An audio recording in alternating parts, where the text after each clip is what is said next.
All right. Hey there.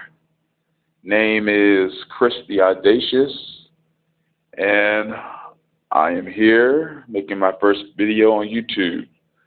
It's been a long time coming. Really should have done it back in on Gen X, but I guess just to start off, I want to say a little bit about myself. I've been following people like Sergeant Willie Pete, Pink Elephant, Cap Solo for like the last 4 years now. I first started getting involved in the conversation about the black community and actually understanding everything, everything that's wrong with the community when I first listened to Sergeant Willie Pete back in 2010.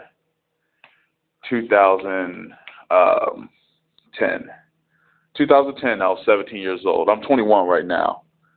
But back in 2010, 17 years old, I was just coming off of my whole, I'm colorblind and, there's no racism, or racism can be overcome. Just ignore the race thing. Race is fake. Screw all that. Fuck all that. I was just getting off of that tip because I grew up in the, I guess you could say, in my teenage years, the white community, just off the edge of the black community, literally, I lived like a block into suburbia, and one block over was the black community, and just buildings started falling apart. In that block, people weren't taking care of their lawns and stuff like that.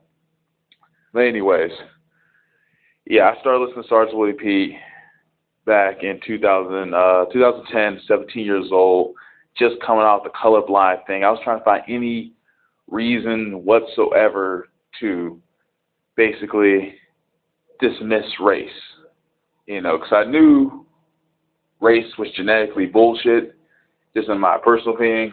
I mean, it was created by a guy back in the 1500s. So I was like, that's some all BS. There has to be some inconsistencies to this stuff. So I went on YouTube, started seeing if there's anyone else that thought like me, and I came across a Sergeant Willie Pete video called "The Three-Legged Chair of Egypt." That was just all the stuff that was presented to me in that video. I just wanted more. I was like, holy crap, who is this guy? Where can I find more of this and that? And at the time, I think he was on Gen X. So I was kind of just picking around, looking at old videos from 2007, 2009, just a whole bunch of random videos until maybe about 6 months later, I found him on Gen X. I've been following the conversation ever since. And really, I just wanted to take this, and I just want to get involved in the conversation now. Now that I feel like I'm in a position in my life where I have some actual life experience dealing with women a little bit, dealing with other men, specifically black men, understanding where guys my age are coming from, where they're being pulled through culturally. Text message.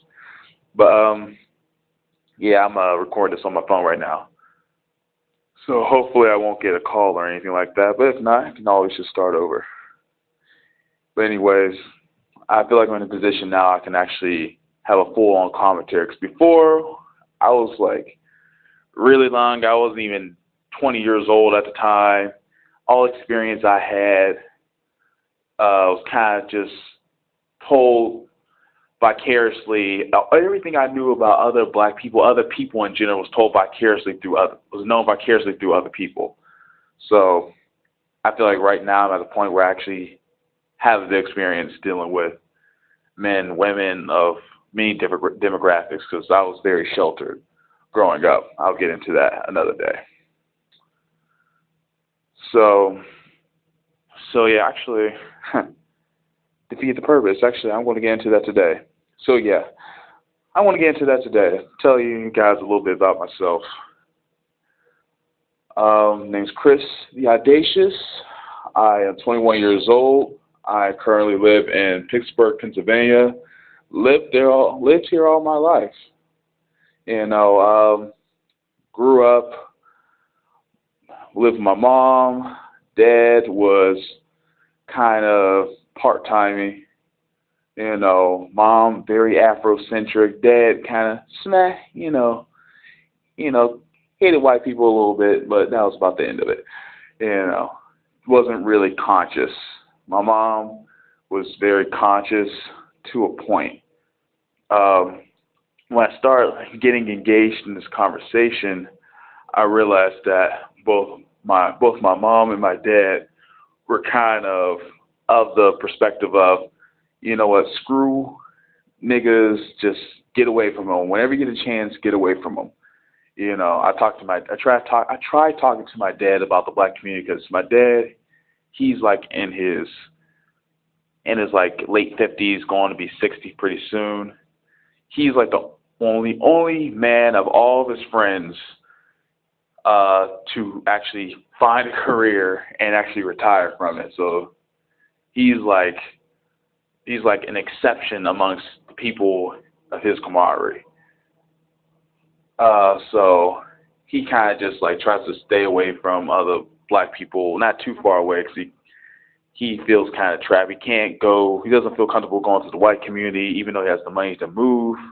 Now that he's retired, but he doesn't feel comfortable moving to those communities, and he doesn't feel comfortable with the people he's around. So it's kind of weird situation for him right now. My mom raised me. She had to run in with my dad.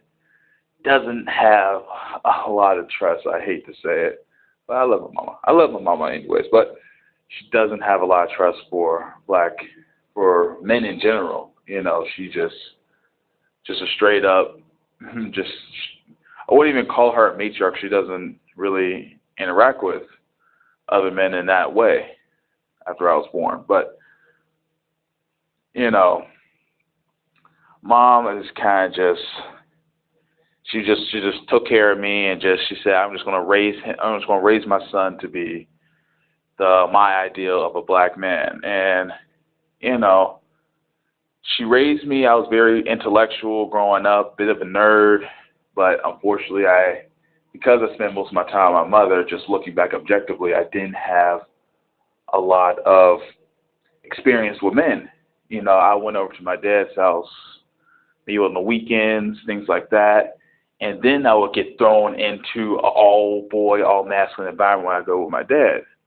And which was actually very good for me. I got fucked up a lot because I would go straight from a little bit of suburbia to the hood.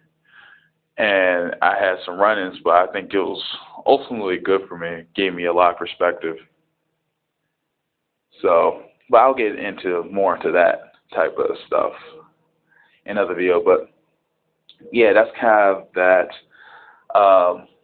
Growing up, I, went to public school. I was in private, Catholic church private school, all the way through elementary school, all the way up to the 6th grade.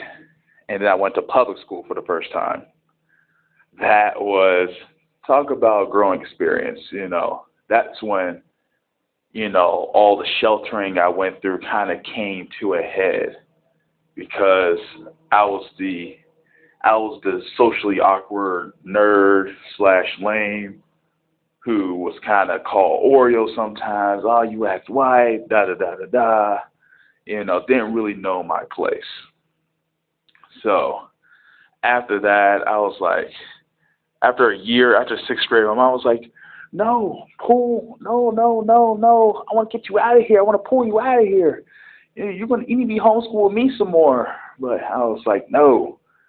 I'm like 12 years old at the time. I'm like, I need to, even though I'm getting beat the fuck up every day, going through some hellish shit, I just feel like, I don't know, my gut was telling me I need to endure this for some reason. I'm missing out on something. And I don't want to, whatever misfortunes I'm having, I feel like it's just something I need to learn from.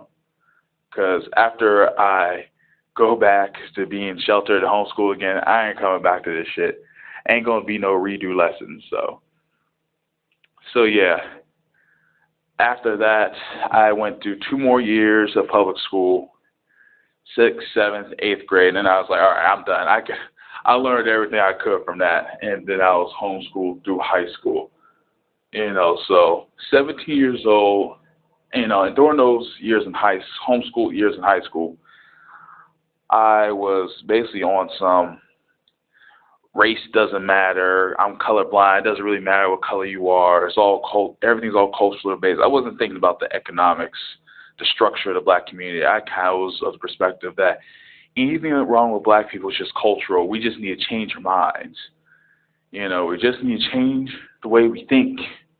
Because that's what I was being told. That's what it meant to be an educated or a good black boy at the time. Not even educated. I wasn't educated. Just little 16, 17-year-old kid. Be a good black boy is just to have the right mindset. And so I bought into that, until one day, instead of just saying race doesn't matter, I started getting really heavily into genetics, and I started seeing what I saw as inconsistencies in the definition of race. And so I was like, you know what? Fuck this. Race is fake, and if anyone's going to disprove it, I'm going to disprove it, goddammit. So there I went onto the internet, did me some research, and that's, you guys know, that's how I ended up coming across Sergeant Willie Pete.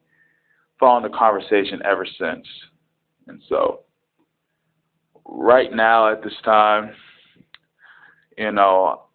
I have a bit of experience dealing with that. Like after getting out of graduating high school or, homeschool, I kind of got thrust out there into the world a little bit, meeting other black men, meeting other black women, and I have a bit of a perspective now.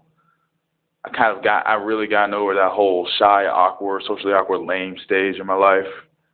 Glad to say. But yeah, that's so I just wanted to tell you guys a bit about myself before I start, going into my observations of black men and black women. Alrighty. All right, that's it. And this is Chris the Audacious. Have a good day.